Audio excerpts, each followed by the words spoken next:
Алло. Алло, эже кандайсыз? Жакшы болуп калдыңызбы? Жакшы эмес айганыш. Кан кетип жатат. Месячныйга да окшошпойт. Эмне болушу мүмкүн? Акыркы күндөрү өзү көп кыйынчылык болуп атат да. Стресстен эле болсо керек ал нерсе.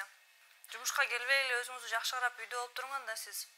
Азыр мен сизди айымдардын группасына кошуп коем. Ошол жакка жазып көрсөңүз, балки билгендер айтып беришет. Стресс эле болушу мүмкүн. Ооруканага барганга убактым да жок. Андан көрө иштешим керек. Мейлі анда. Сага рахмат,